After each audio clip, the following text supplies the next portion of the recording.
Bismillah. Jadi menjawab soalan tu, dia kena lihat beberapa perkara di situ. Pertama adalah tentang pentaklifan apa ikhtiar yang disuruh kita buat. Mengikut kaedah syarak yang asal ajaran Nabi-Nabi Rasul ke kita, kita tak diajar membuat sesuatu untuk istilahnya usaha ikhtiar itu di atas prinsip beramal untuk mencari sesuatu yang luar biasa. Tidak. Bahkan kita atas sabab asalnya dan ikhtiar yang ditaklifkan asal adalah bihasabi zahir. Maksudnya tengok sabab zahir yang ada lah. Jadi kalau sebut kata masalah maksiat, cegah maksiat, macam tu kan. Macam kita sebut apa, kalau yang ni tak ada ilmu, buat madrasah, buat sekolah. Guru tak ada di sini, ambil guru daripada luar. Tak ada orang nak tawari jadi guru, bagi gaji. Gaji sikit, bubuh bagi banyak. Duit tak ada, minta bantuan. Seumpama tu lah. Jadi sembah tindakan. Jadi tindakan dengan nak usahakan diri supaya dapat martabat wali dan dapat benda mencari adat, ini bukan kaedah penyelesaian masalah mengikut kaedah syarak. Kita tak diajar gitu. Adapun siapa-siapa yang nak beramal taat, nak cari sabab-sabab yang itu adalah bakal menyebabkan boleh mendapatkan benda mencari adat. Nisbah nak beramal boleh beramal, nisbah nak berdoa dibenarkan untuk berdoa. Tu kan, nisbah amalan pun, nisbah amalan boleh, nisbah sabab boleh cari sabab untuk duduk martabat tu. Pasal memang nisbah istilah nak dapat jadi wali, orang taat pada Allah Ta'ala, nisbah tu boleh diusahakan. Pasal memang bab tu dia boleh diusahakan.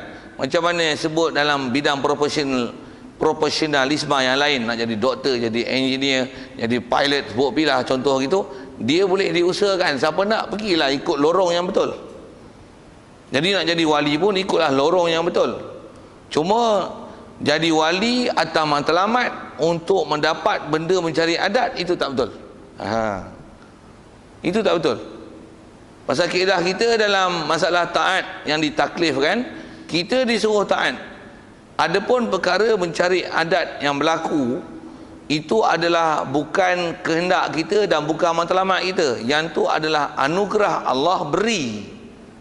Itu tak disuruh cari. Kalau dengan sebab apa yang ada pada kita, kita minta. Dengan sebab itu berlaku benda pelik dan luar biasa berlaku benda pelik dan luar biasa dengan sebab permintaan kita, dengan perbuatan kita, doa kita, amalan kita, katalah gitu. Sedarlah bahawasanya itu adalah anugerah Allah Ta'ala yang Allah Ta'ala beri, kita sedikit pun tak campur tangan. Jadi kalau dia menyelesaikan kaedah dengan atas prinsip itu, beramal, naik martabat, jadi wali, tujuan nak cari benda pelik, mencari adat, supaya dengan benda yang pelik, mencari adat yang luar biasa atas nama karamah itu, dia nak mengubah dunia dengan benda yang pelik luar biasa itu bukan kaedah syarak. Bahkan pertama, dia terpaling daripada kaedah asal. Kita beramal taat bukan kerana nak cari benda mencari adat. Satu. Kedua, kadang-kadang dia tertipu. Apa dia? Dia sangka itu benda mencari adat yang anugerah Allah Ta'ala. Rupa-rupanya di atas matlamat dia yang tak betul itu ada campur tangan jin. Jin telah kecoh dia, jin main beri dia benda-benda pelik dan luar biasa. Dia sangka pemberian Allah Ta'ala, rupanya dia hukum telah pasal niat dia yang telah menyimpang tu, jin telah datang bersahabat dengan dia, datang buat benda pelik ke dia, disangka anugerah Allah, rupanya jin yang buat. Jadi macam-macam benda akan menyebabkan jadi berpaling akidah itu lah. Jadi asal nak jawab dan fokusnya tu, tak diajar pada kita nak menyelesaikan apa-apa isu dengan kita buat satu benda yang kita buat dengan amalan sampai pada satu tahap taat, yang taat tu menyebabkan jadi boleh ada berlaku benda pelik luar biasa ke kita, nak gunakan kelebihan pelik luar biasa yang Allah Ta'ala anugerah melalui kita itu untuk mengubah alam atas faktor sabab-musabab, tak betul dan bukan itu kaedah syarak. Tidak. Nabi Rasul pun dia nak ubah alam, dia tak ubah dengan power yang dia ada, bahkan dia ubah dengan dakwah, dia ubah dengan hujah, dia ubah dengan dalil. diubah dengan jumpa masyarakat. Dia tak ubah masyarakat dengan mukjizat dia. Tidak. Dia tak ubah masyarakat dengan mukjizat. Kalau ada yang berlaku itu ada atas kaedah pensyariatan yang Allah Ta'ala jadikan itu sebab menyebabkan orang taat, orang ikut cakap dia, dan daripada situ boleh berdalil menunjukkan bahawasanya Nabi dan Rasul ini penyampaiannya adalah benar. Okey, selesai jawab soalan itu. Lain kalau ada.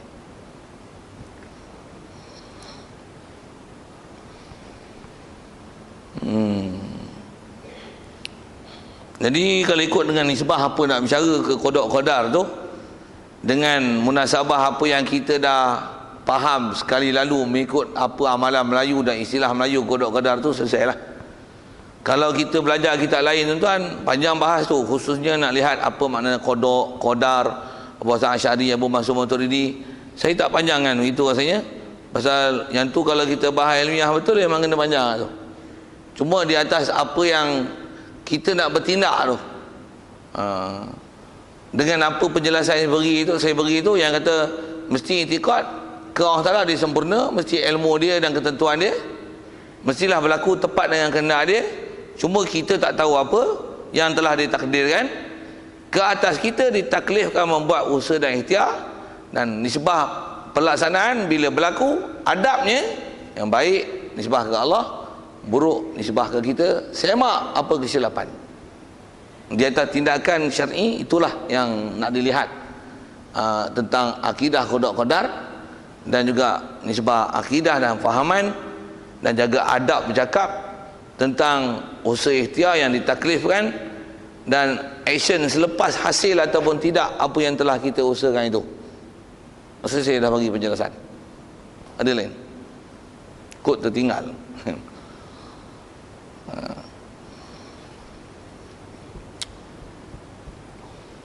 Baik, kalau tak ada tu kita tangguh dulu di situ. InsyaAllah panjang umurnya kita sambung. Wa minhu ay yunzara bil absari lakin bila kaifin walan hisari. Masih kalau ikut dasarnya bicara tentang perkara harus yang nisbah Allah Ta'ala nak bagi jadi ke kita. Jadi antaranya kita bicara tadi harus nisbah Allah Ta'ala nak tentu apa saja ke kita. Nisbah dia nak tentu tu harus, tapi wajib i'tiqad dia memang dah tentu dan semua tu dalam ilmu dia. Dan kita nak sambung nanti ialah harus nisbah Allah Ta'ala di akhirat esok dia nak jadikan kita ada keupayaan boleh melihat dia. Jadi kita akan bicara nanti insyaAllah bagaimana hukum melihat dan keberangkalian boleh lihat Allah Ta'ala khususnya di akhirat esok, dan bagaimana permasalahan-masalah itu, dan juga salah-salah faham akidah mengenainya. InsyaAllah kita jumpa waktu next month lah. Dah sebulan sekali. Next month coming soon InsyaAllah. Ada umur jumpa. Jadi kita tangguh untuk tauhid di situ, sambung fiqah InsyaAllah.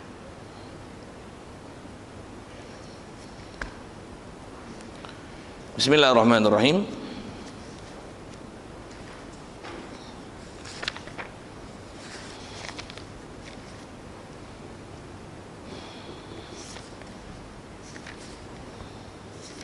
Ke surat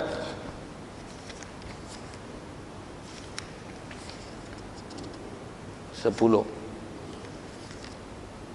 20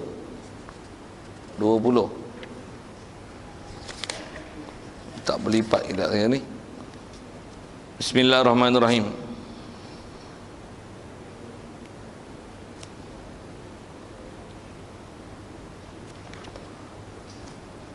Yang kedua kata Musaddid Rahman Ta'ala, dan keduanya tidur ia atas kelakuan yang tiada tetap punggungnya. Kalau ikut apa kita nak sambung fiqah ni, masih perkara yang membatalkan wuduk. Kalau hari itu adalah tentang isu bersentuh kulit.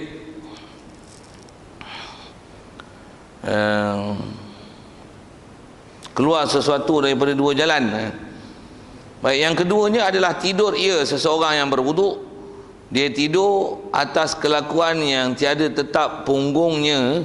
Punggung yang tidur, kalau ikut ayat dia berhenti situ, tidur di atas kelakuan yang tiada tetap punggung. Tidur lah, Istilah tidur ni maksudnya dia tak sedar apa sekeliling dia. Ya.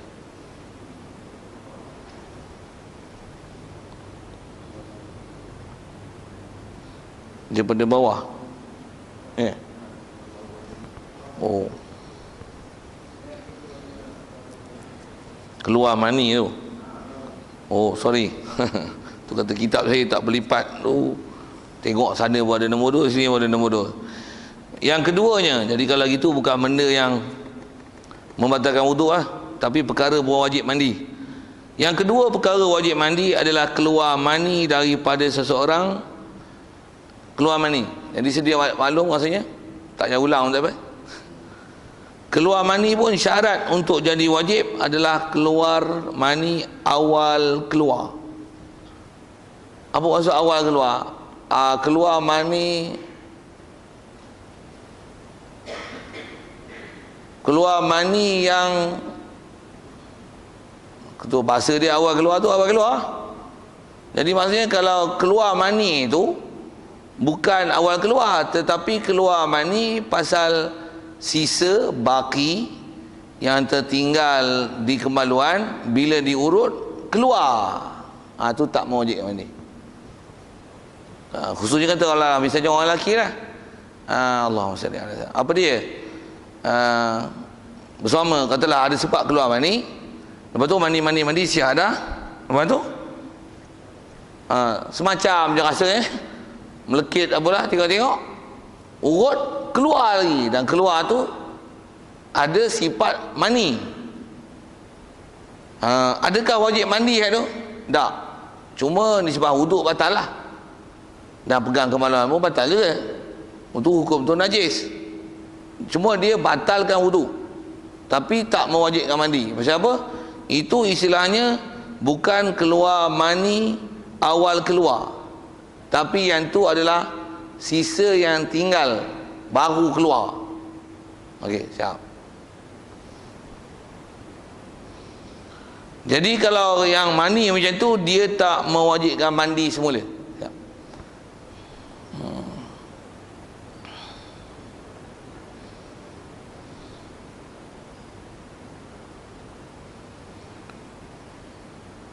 Jadi keluar mani ini, sekalipun kata dia keluarnya dengan ketiadaan memasukkan hasyafahnya, sekalipun keluar tu bukan dengan proses bersama suami isteri. Siap.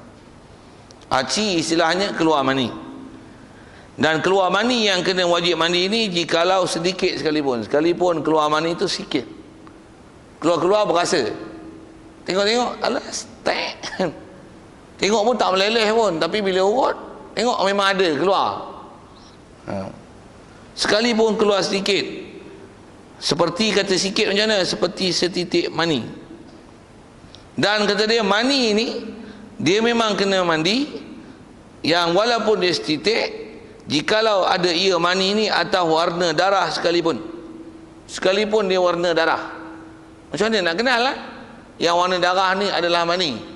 Masyhur sebut bekah, dan memang ada isyarat-isyarat pada Quran tentang sifat mani ini. Sebut pilah sekali lalu tu. Pasal mani ni dia bukan keluar macam air kencing kan. Nak bagi keluar kan, tekan sikit, tekan kencing, keluar mani. Tak ada, mani tak keluar itu. Proses mani ni baik lelaki atau perempuan, dia nak keluar mesti istilahnya syahwat. Dan syahwat ni, syahwat sikit-sikit tak keluar mani. Kalau syahwat sikit dia hanya keluar mazi. Mani ni dia akan keluar istilahnya kemuncak. Orang putih sikit panggil apa? Climax. Syahwat baru keluar. Okey, dan dia keluar, antara sifat keluar dia pancut. Sorry lah sebut-sebut benda tu kan, tapi itulah kaedah nak kenal ya. Quran sebut pun yakhruju min baini sulbi wat taraib. Sebelum tu khuliqal insanu mim ma'in dafiq. Manusia dicipta daripada ma'in dafiq. Asal terjemah ma air, maksudnya air mani tu, dan sifat orang tak ada sebut tu air mani keluar macam mana? Ma'in dafiq. Istilah dafiq pancut. Jadi dia tak keluar meleleh macam air kencing tu, tak ada. Terang-terang keluar air kencing. Tengok air mani keluar, tak ada, mani tak keluar itu. Mani tak keluar gitu. Pada adatnya dia tak keluar gitu. Melainkan kalau isu aksiden, jatuh, kelepuk, ada kita kata sarang, kalau bahasa saya ngaji tok guru bahasa itu, sarang mani itu pecah, keluar mani. Tu kot keluar dengan tak ada pancut. Tapi kalau umum ghalib sifatnya asal Allah Ta'ala jadikan tabi'i, sifat nak keluar atas faktor sabab itu, dia keluar dengan pancut. Jadi asal nak sebutnya keluar pancut, memang rasa pancut. Tengok keluar memang kat kemaluan, tapi rupa darah, dia adalah hukum mani. Pasal apa boleh kenal? Pasal pancut tu, syahwat tu. Itu adalah kaedah nak mengenal bahawa dia ialah air mani. Dan ada ke warna darah? Dia. Pasal masyhur sebut ulama, memang mani ni dia adalah daripada darah. Dan selalunya nak kenal pasti yang warna darah ni sebenarnya adalah mani macam mana? Antara tadi saya sebut sifat, antaranya ialah kerana terlalu banyak melakukan aktiviti bersama suami isteri. Satu hari sampai balas 7 kali kan. Sorry lah sebut tu kan. 7 kali tu dia. Ayam 5 kali lah selain dia. Ni 7 kali. Pagi sekali, duha sekali, tengah hari sekali, baru 3, asar sekali, maghrib sekali, lepas isyak sekali, sehari pukul 3 pagi balas sekali lagi. Sampai macam tu punya power. Biasanya kalau terlalu kerap, lepas tu kalau sehari gagah agak, ni sebulan dah berpanjangan begitu, pengantin baru. Macam tu punya keadaan. Biasanya bila dia dah banyak sangat keluar ni, istilahnya air mani tu tak ada nak proses jadi mani, dan mani buat pada darah. Tu yang mani tu berupa darah. Sikit bandingan yang masyhur sebut bekah, yang ada seumpama macam ni, yang dia ada rupa darah tapi dia adalah hukum suci. Kalau yang ni hukum mani, mani adalah suci pasal dia jadi kejadian kita. Dan walaupun rupa darah, dia hukum mani pasal sifat mani itu ada. Termasuk dalam hukum ni adalah orang perempuan yang menyusu anak. Katalah anak pula kembar, anak pula jantan, badan pun besar, beranak seorang-seorang 4 kilo kan, kembar 2, jantan pula tu isak susu pula sampai kering, tek mak dia, minta maaf saya guna bahasa itu. Isak menangis, nyek, tak ada keluar susu. Isap mak dia pun rasa sakit. Isap sampai keluar warna merah. Bukan pasal luka tek, tapi tak ada nak proses badan nak buat susu. Pasal susu antaranya daripada makanan. Dan antara makanan tu, proses jadi susu tu dia akan atas faktor yang selalu disebut daripada darah. Jadi keluar darah melalui liang susu yang bukan dengan sebab faktor pendarahan, tapi dengan sebab susu tu tak ada nak proses jadi susu, dia akan keluar rupa darah. Itu pun adalah hukum susu. Cuma yang tu susu lah, bukan mani. Nak kata ada ke yang rupa darah? Ya, ada. Dan dia hukum susu. Kalau nisbah mani ni, ada ke yang rupa darah? Ya, ada. Dan dia hukum mani dengan macam tadi punya ciri. Satu tengok kitab ni kan, dahsyat ulama cerita. Kita pun ngangang ngaji, tak bisa dengar kan, tak bisa dengar ni. Nak baca kitab apa nak faham. Baik, selesai. Warna darah sekalipun tak najis. Ya, betul. Sikit lagi kalau sambung bab darah Kalau kita bela ayam kampung kan, kadang-kadang kita tak tahu dia bertelur di mana. Lepas 3-4 hari tengok gaya ibu ayam tu, dia bertelur di gaya tu, gaya menggeram. 4 hari apa, 5-6 hari masuk seminggu lah, tak nampak ayam ni pergi mana. Tengok-tengok dia keluar makan. Kembang tu gaya mengeram. Kita pun follow dia, tahulah tempat dia mengeram, masuk lautan mana kan, semua ke mana, tepi rumah mana kan, dia bertelur. Bila bertelur, ambil telur untuk nak masak, katok. Bila dah ngeram seminggu kan, dia akan ada urat darah kat telur kuning. Soal, boleh makan tak telur? Saya nak tanya tu, boleh makan tak telur? Kalau dia ada urat darah macam tu, yang dobik kitab ni macam ni, andai kata kita tak katuk lagi telur tu, kalau di ngeramkan, kalau rupa macam tu, agak-agak dia jadilah anak ayam. Dengarlah soalan tu elok, dah katuk memang tak jadi anak ayam tu kan, nak masuk ke langgar tu. Tapi kalau dengan macam tu, kita ngeram dengan dia, agak-agak jadi ayam lah. Jadi tu. Yang tu dia tak jadi telur temelang. Darah tu asalnya daripada telur. Telur tu asalnya air mani tu. Cuma dia istilahnya persenyawaan dalam yang keluar dalam bentuk telur cegerang, dan dia perlukan haba dengan mengeram untuk membentuk janin dalam telur tu. Panjang sebut bahasa sains tu. Jadi telur tu macam mana boleh makan? Selama-lama sekadar ada urat darah. Tapi kalau telur tu dah mengeram sampai 18 hari, katok-katok dah rupa ayam, tu tak boleh makan, tu bangkai. Kalau sekadar urat darah, ya boleh. Kalau dia macam tu boleh makan. Tapi kalau katok lepas minggu tu memang dia akan ada urat darah kan. Katok tu tengok yang putih dengan kuning tak ada beza. Maksudnya dah bercampur putih dengan kuning. Soal, kalau ngeram jadi anak tu tak. Pasal apa? Yang tu dia akan jadi telur temuruk. Hak tu tak boleh makan. Hak tu termasuk dalam istilahnya darah yang tufsat. Dia darah busuk. Dah memang telur macam tu selalunya dia busuk. Busuk dah. Jadi kedah nak kenal macam mana? Katok kalau ada urat darah kat telur tu boleh makan. Sekalipun nak makan darah tu, kalau jijik pergi buang je lah yang darah tu kan. Macam pun telur tu setelahnya hukum suci. Pasal dia mani yang nak jadi janin. Hukum mani lagi masa tu. Belum janin lagi. Cuma dia baru dalam proses nak membentuk urat darah. Baru kepala di darah yang sangat halus. Apa nak sebut.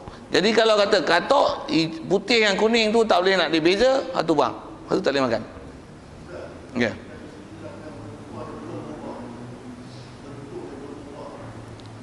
Telur tu bentuk memang tak berubah lagi. Memang istilah kuning telur tu berbentuk kuning telur lagi lah. Cuma biasanya ada urat darah, ada kapilari darah yang halus keliling kuning telur tu. Yang tu status yang boleh makan. Serupa macam air mani tadi adalah hukum suci, air susu tadi tu adalah hukum suci, darah yang telur yang status macam tu adalah hukum suci. Yang tu ada beberapa perkara lagi tapi tak terlintas. Kalau ikut ada beberapa perkara lah dobit bekah yang dia adalah hukum suci macam status tu. Okay.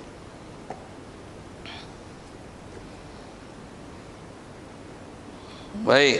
Jadi keluar mani ni sama ada pada ketika jaga, masa jaga tu duduk keluar, ataupun tidur keluarnya pula dengan syahwat atau lainnya syahwat. Selalunya syahwat lah. Lain syahwat, tak ada syahwat keluar. Dan keluar ia daripada jalannya yang beradat. Jadi kalau lain syahwat tu ada ke keluar mani tanpa syahwat? Kalau ikut ada. Cuma saya sebut dia lah, selalunya dia dalam kes-kes kemalangan lah. Pasal mani kan dia ada sarang, istilahnya sarang tempat simpan mani tu. Naik motor tak lambung jadi Superman, terentak, puff, ada sarang tu pecah, keluar tu memang keluar kat kemaluan. Tengok sifat mani ada. Antara sifat mani warna, kelikatan, lepas tu warna bau mani boleh kenal. Kalau masyhur sebut dalam kitab istilah bau dia tu, masa air mani tu bila dia basah dia akan bau apa? Bau tepung di uli. Tepung uli bau nak buat donat tu cium. Air mani akan bau tu. Bila air mani dia kering, dia akan bau macam telur ayam kering. Macam bau macam telur ayam. Apa sebut? Nak sebut sifat mani tu. Jadi sama ada dengan syahwat ataupun tidak. Jadi yang tidak dengan syahwat tu biasanya keluar dengan ada kemalangan selalunya. Ada sesuatu masalah. Dan dia keluar ni sama ada daripada jalan adat ataupun lainnya lain adat. Antara hukum keluar mani apa dia? Perempuan gugur. Gugur sama ada gugur ikut saluran ataupun gugur luar saluran. Itu istilahnya hukum keluar mani. Dan dia wajib mandi. Orang perempuan mengandung, lepas tu keguguran, dan katalah dia tak boleh cuci ikut bawah, dia kena operate. Keluar kan daripada pokok dia. Tapi bukan daripada saluran biasa, bukan ikut pintu, ikut tingkap. Istilah tingkap tu pembedahan lah. Keluar. Soal, wajib mandi tak? Kenapa wajib mandi? Wajib mandi itu betul. Kenapa? Hukum keluar mani. Mana mani? Anak tu adalah hukum mani. Dan keluar mani, kalau ikut yang kena, keluar mani ikut saluran bawah. Ni keluar ikut tingkap, keluar ikut perut. Tapi dia ialah mani, pasal janin takkan terjadi melainkan proses pemanian antara benih suami dengan benih isteri. Jadi keluar tu walaupun melalui perut, wajib mandi. Tak nipas lah. Tapi asal nak sebut, kalau tak ada nipas sekalipun, darah nipas tak keluar, isi hukum wajib mandi, nisbah ibadat kena ibadat. Nak sebut mandi itu kena, ya, sekalipun tak ada darah nipas. Pasal apa? Pasal itu adalah hukum keluar mani yang menyalahi adat. Maksudnya tak mengikut saluran keluar yang asal, tapi keluar ikut tingkap. Saya nak guna bahasa ikut tingkap tu pasal melalui pembedahan. Boleh? Kuat sikit? Ya, dari segi hukum beranak. Kalau andai kata ada darah mengiringi daripada pembedahan tu, darah tu hukum nipas. Pasal dia adalah hukum darah yang keluar selepas berlaku gugur. Gugur adalah hukum salin. Kita bukan bicara tentang nipas tu, kita bicara tentang janin yang keluar tu adalah hukum mani keluar. Nak sebut itu, dia hukum mani keluar. Baik. Jadi kalau mani yang macam tu, dia wajib mandi. Bersalahan mani yang lainnya, bersalahan mani yang lain daripada kategori tadi. Contoh, seperti keluar daripada faraj perempuan. Perempuan ni perempuan mana? Keluar daripada dia mani jimaknya perempuan ni, kemudian daripada mandi junub, maka tiada wajib atasnya atas orang perempuan ni mengembalikan mandi lagi jika tiada ada baginya bagi perempuan ni syahwat. Macam mana perempuan ni, dia isteri, dia tidur, suami pakai sampai selesai lah. Perempuan tak jaga, jadi nak tanggung isteri ni dia ada keseronokan bersama dengan suami, tak adalah pasal dia tak jaga. Jadi memang mestinya kalau kata keluar mani, bukan mani dia, itulah mani suami. Jadi dia pun mandi lah. Bila dia mandi tak berat tu, mandi pasal suami pakai dia. Habis mandi, semayang pun katalah itu, tengok keluar mani, memang itu bukan mani dia, pasal dia tidur tak sedar. Memang nak tanggung mani dia yang kali pertama keluar, tidak. Tu dia tak mewajibkan mandi pada perempuan tu sekali lagi. Pasal apa? Itu bukan mani dia dengan yakin, bahkan itu adalah mani suami. Siap? Tak? Sekali lagi tebuk tuan-tuan. Ulama kita bahas fiqah macam ni, kita pun tak biasa ambil peduli bab tu detail tuan-tuan, satu. Kalau tanya doktor pun tak kerti. Ini hukum mani baru keluar punya kat, kita pun tak tahu lah, doktor pun tak tahu. Ulama dah bahas lama tu, kata ulama dulu sangat cerdik dan bijak tuan-tuan menyelesaikan hukum, dan dia menyelesaikan hukum mengikut hukum hakam peraturan syarak. Dan peraturan tu sudut mana? Nak kena ibadat, nak kena mandi, mana yang kena mandi, mana tak kena mandi. Dan dia bahas di atas takrifan syarak, mana hukum mani dia, mana hukum mani orang.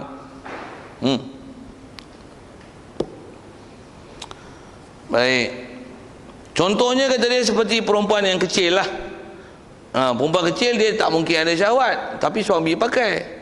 Saya tak panjang dengan situ. Ataupun kata dia yang ni saya sebut tadi, dia tidur. Perempuan tu tidur sampai sudah tak jaga, tapi suami pakai sampai selesai lah. Bila selesai adalah mani keluar. Mandi dia tak keluar, memang bukan mani isteri, pasal dia tidur, tak mungkin ada syahwat pada dia pasal dia keadaan tak jaga. Jadi memang mani yang keluar tu tak mewajibkan dia mandi sekali lagi.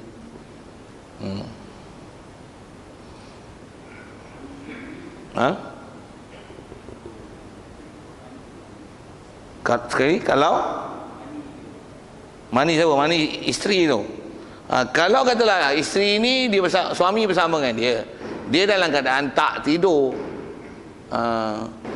suami pakai, boleh jadi mani itu buat pula kerja sampai selesai. Minta maaf saya guna bahasa-bahasa itu. Boleh jadi mani yang ada tu mani dia, mani suami, boleh jadi dua-dua. Baik, katalah dah mandi keluar, memang dia pun tadi nak tahu macam mana, bersama dengan suami pun gila punya. Minta maaf saya guna bahasa itu, syekh gila punya. Sampai istilah, kalau istilah-istilah kita disebut ada inzal apa dan sebagainya pada istilah isteri ni. apa nak sebut. Jadi memang istilahnya keluar mani dia dengan bahasa itu. Lepas mandi dia tak keluar lagi. Apa tu? Mandi lain. Pasal apa? Pasal keberangkalian keluar mani itu adalah masih mani dia yang masih belum keluar. Kalau orang lelaki memang dia lain sikit, dia keluar nyek keluar habis ya. Yang tu baki. Kalau orang perempuan dia lepas tu pun keberangkalian keluar mani dia je. Dan biasanya kalau katalah memang suami pakai yang keluar yang melimpah apa tu, melimpah lepas tu tak keluar dah. Tak keluar dah. Satu kalau kata keluar lagi, maksudnya faham tu pasal sikit kalau atas bahas sebut dalam kitab pasal orang perempuan ni kalau kata nisbah dia punya jangka masa panjang dia untuk keluar mani itu panjang berbanding dengan lelaki. Nak syarah tu pun panjang. Tak pernah berlaku, diam aja lah. Ada isu tanya elok-elok, tanya pada ahlinya untuk menyelesaikan kes-kes tu. Macam mana pun kalau syak, mani siapa ni? Mani aku, mani suami. Mani aku, mani suami. Mani aku, mani suami. Kaedah fiqh macam ni. Tadi kau jaga ke tak jaga? Jaga. Boleh jadi kau punya mandi lain, sembahyang lain. Nak sebut masalah syak, Kalau tadi suami pakai macam mana? Mana sedar tadi. Makanan sedar tak payah mandi lain, basuh je. Pasal dia hukum sesuatu yang keluar daripada dua jalan yang tak boleh nak tanggung mani itu ialah mani dia pasal dia tak ada syahwat, pasal dia dalam keadaan tidur. Jadi dia bagi contoh tu adalah kanak-kanak kecil, isteri yang tidur. Ataupun kalau sebut dalam kitab lain kadang-kadang termasuk dalam itu isteri yang monopause masuk dalam bab tu. Biasanya isteri monopause dia tak ada syahwat. Satu selalu orang perempuan monopause ni suami pakai dia sakit kan, pasal dia tak ada syahwat. Cukuplah saya sebut itu, tak faham tanya lain. Pasal nak cerita mani tu, mani siapa tu?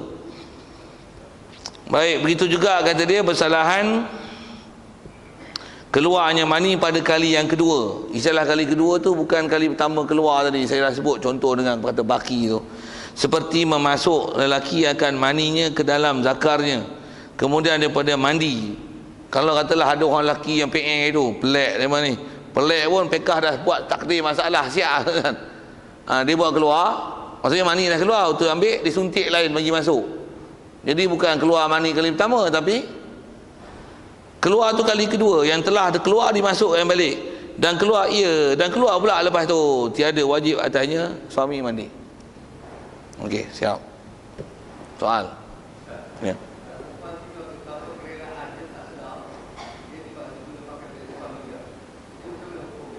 Hukum macam mana tu? Hukum macam mana? Hukum bersama tu. Hukum bersama tak ada masalah. Isteri tak rela pun suami pakai, dia tak jadi rogol lah. Macam mana? Rogol? Okey. Ya. Ya. Dari segi wajib mandi ialah pasal wajib, pasal ada istilah sesuatu masuk dalam tempat yang mewajibkan mandi. Walaupun nisbah mani dia tak ada, pasal dia dalam keadaan tak sedar ataupun dadah tu. Orang buat haram berdosa tu memang berdosa lah kan. Tapi nisbah kat dia tu wajib mandi, cuma wajib bukan masalah keluar mani, wajib pasal ada orang pakai dia. Okey. Lain?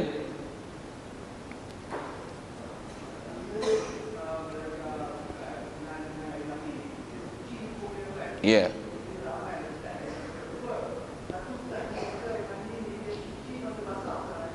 Oh. Dia kata air mani suci mana basah je. Wow. Kalau gitu kita kering najis kan? Faham saya sebut kan?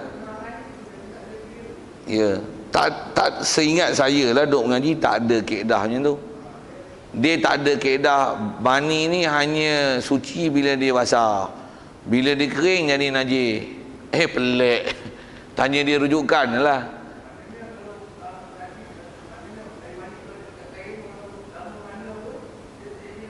Ya. Ya. Ya. Ya, betul lah ya tu. Cuma pastikan dia ialah mani saja. Kalau bersama dengan tu ada mazi, dia akan menyebabkan jadi najis. Macam mana pun kalau atas syak ada mazi ke mani ni? Asalnya mani kan dah. Selalunya bila mani memang tak bercampur dengan mazi. Apa saya nak sebut tu? Jadi apa hukumnya? Nak sebut tentu lah. Jadi kalau kata di semayang pakai kain tu, tak sedar pun, katalah ada mimpi kan dan sebagainya, salam ke orang, pegang-pegang kain tu, dia apa dia, mimpi orang, masalah dia tak mandi tu kain tu, dia ingat kain lain, kain baru punya, kain hak dia pakai tidur yang ada kesan mani tu tak kering. Jadi adakah dia najis? Tak najis lah, nak sebut tak najis. Jadi tak ada kaedah mani ni hanya najis, dia suci pada ketika basah, ketika dia kering adalah najis. Tak betul lah. Okey. Ya.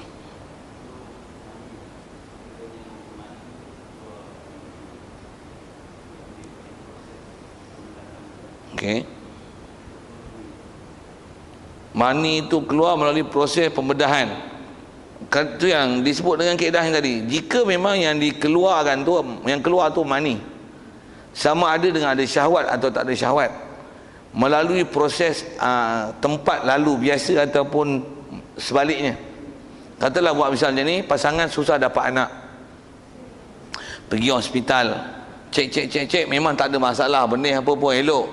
Nak dapat benih macam mana? Katalah doktor ni menggunakan kaedah moden, dia pun gunakan jarum dia semak, scan, okey ni urat dia, ambil mani, dia ambil gunakan picagari dia, tekan, sedut air mani itu, bukan melalui proses keluar mani yang ghalibnya. Dari segi hukum wajib mandi. Pasal apa?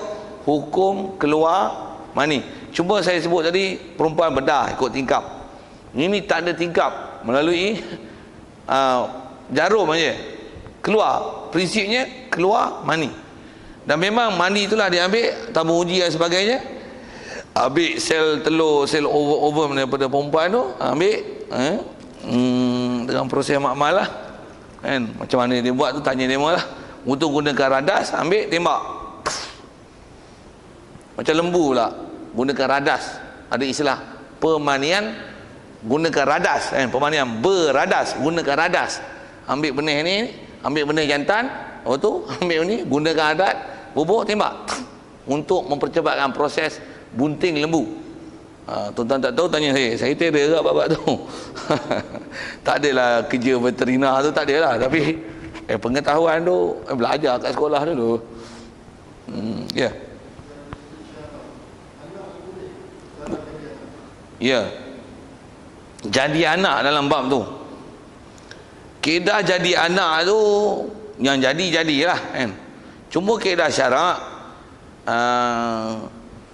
untuk jadi anak ni dengan proses asal syarak, dia mestilah yang dikandung oleh isteri, benih ambil daripada suami. Itu perjalanan betul lah.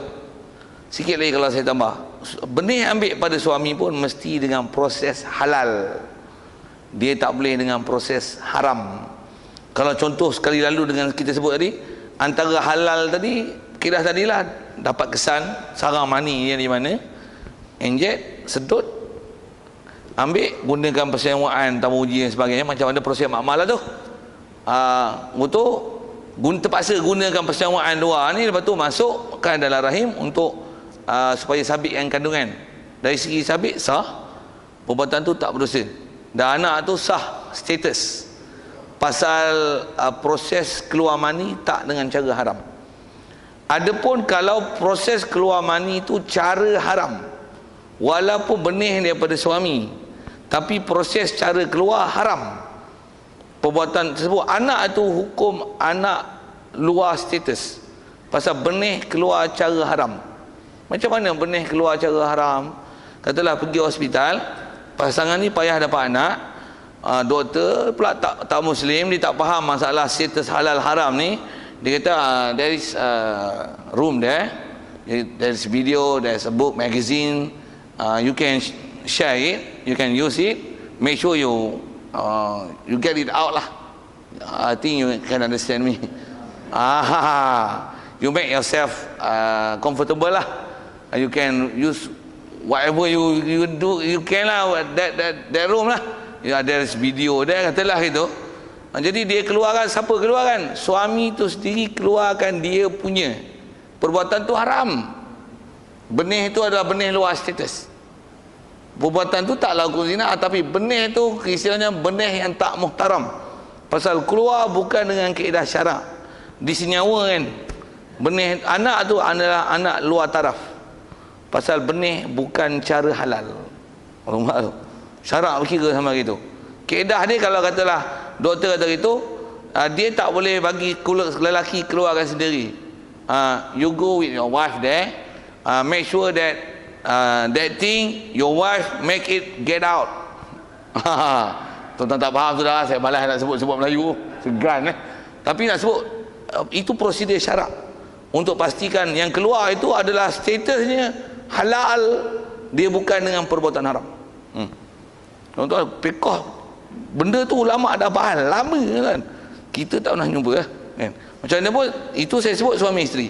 Kalau macam ni suami ada masalah, lepas tu isteri ada benih, nak bini, suami sayang kat suami tapi nak mengandung, buat macam mana? Ambil benih, ada istilahnya bank money, ambil senyawa kan, bank money siapa-siapa tak tahu, money maren ke apa money ke tak tahu mana-mana yang money mari bofi dengan pasal itu tak gelak tak apa, kan nak gelak-gelak kan? Tapi dia kata ambil air mani mana lah. Ataupun ada orang nak bagi sumbangan mani untuk istilahnya merelakan supaya benih dia disenyawakan dengan yang sel bagi perempuan ini, untuk disenyawakan dengan tamuji supaya dikandungkan, dan kandungan tu kandungan tumpang. Tak ada kaedah syarak mengajar itu. Orang putih lantak dia lah, dia babi pun dia bagi tumpang benih dia. Tak ada kaedah syarak macam itu. Kita tak diajar mendapat zuriat dengan kaedah itu. Begitu juga macam ni, suami isteri memang ada benih, tapi masalah bukan kat suami tapi kat isteri. Cuma isteri ni dia istilahnya tak boleh mengandung, pasal mungkin dia punya fizikal rahim dia tak munasabah untuk menerima kandungan. Untuk ambil sel telur dia tu senyawa kan, tumpang kat mana-mana ibu yang sudi menerima benih yang telah disenyawakan ni untuk dikandung, mungkin dibayar bayaran tertentu, istilahnya apa, sewa rahim. Tak ada dalam kaedah syarak, tak ada. Kalau ustaz moden saya tak tahu, tuan-tuan pergi tengok surat khabar, memang banyaknya kepala otak merepet. Saya nak sebut macam tu. Kaedah syarak tak ada. Kita tak diajar mendapat zuriat dengan kaedah macam tu. Kalau kata yang ni perempuan ni tak boleh dapat zuriat, suami nak anak, kahwinlah seorang lagi, syarak pun bagi, tak ada masalah. Apa kaedah tumpang-tumpang pergi bubuh kat orang lain? Dah proses tak ada, kita istilahnya ikhtiar. Dia ikhtiar ada syarat. Jangan menyalahi peraturan-peraturan syarak. Itu yang kena mengaji tu. Demo ni tak mengaji syarak, mengaji bengong. Tapi gaduh nak gedik-gedik nak anak tanpa mengikut prosedur syarak. Itu masalah dia. Sikitlah yang sambil-sambil itu saya sepak hak luar. Pasal kat luar tu kan, kalau tengok yang pandangan-pandangan yang contemporary ni, sesat. Memang bahasa dia sesat. Banyak semua benda tak boleh, semua boleh. Pening ni. Maksudnya saya jawab soalan tu. Status anak, kalau yang melalui benih betul, status halal, dikandung oleh ibu sendiri, tak ada masalah tu. Dari sisi keharusan faham tu ada, walaupun menyalahi daripada proses asal. Adapun tumpang-tumpang tu, status anak tu dia itulah nisbah nak, walaupun nisbah kepunyaan tu ada, keberangkalian memang boleh berlaku gitu, tapi nak dibin dengan tu, syarak tak mengajar dengan kaedah mendapat zuriat dengan kaedah macam tu. Pasal sedikit kalau sebut gini, tuan-tuan jawab tengok saya punya soalan ini. Zina haram tu pasal apa? Pasal status yang tak melalui proses syarak. Walaupun selepas dia melakukan benda tu, dia kahwin, memang kahwin isteri dah, tapi keluar benih dulu dalam keadaan proses haram, tak sah dibin dengan pada bapa. Pasal apa pula tak sah? Memang bapa tu memang benih dia pun. Bila proses yang illegal punya, tak boleh ya. Jadi kalau ikut resi kaedah syarak tak boleh. Perbuatan tu sendiri dah haram dah. Jadi nak letakkan status tu, dia hukum anak yang tak layak dapat status dibinkan kepada bapa. Begitu juga orang lain yang mengandung, nak pupuk bin mak tapi orang lain mengandung. Pelik. Tu syarak tak mengajar kaedah ni. Ini adalah satu sistem dengan bahasa pembiakan manusia yang telah dimanipulasi oleh barat mengajar sistem yang bukan dengan kaedah syarak. Orang Islam pula bodoh, dia penting apa ada. Bukan kaedah kita macam tu lah. Bukan kaedah kita macam tu. Masa saya jawab soalan.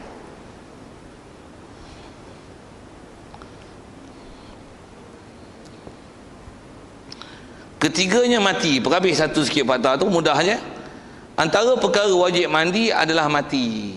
Cuma mati ni bukan dia wajib, orang lain wajib mandi dengan dia. Itu saja. Jadi tuan-tuan nak rasa ada orang mandikan orang tuan-tuan, matilah. Oi, sedap boy tu. Sajalah. Seluruh sikit kau tu, tak gelau tapi.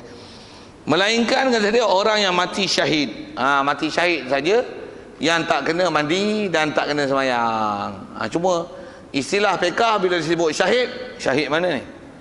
Syahid ni mesti syahid marakah, syahid perang, ataupun masyhur orang tua-tua dulu disebut bahasa ni syahid perang sabil. Itu istilahnya. Sebut syahid mesti syahid perang sabil. Macam mana syahid perang sabil? Mesti syahid perang. Dan bila sebut perang sabil atau perang sabilillah, mestilah dia pergi perang kerana nak menegakkan Islam, mempertahankan Islam, untuk perjuangkan Islam. Dan lawan pula, lawan dengan tentera kafir. Dan mati dalam peperangan.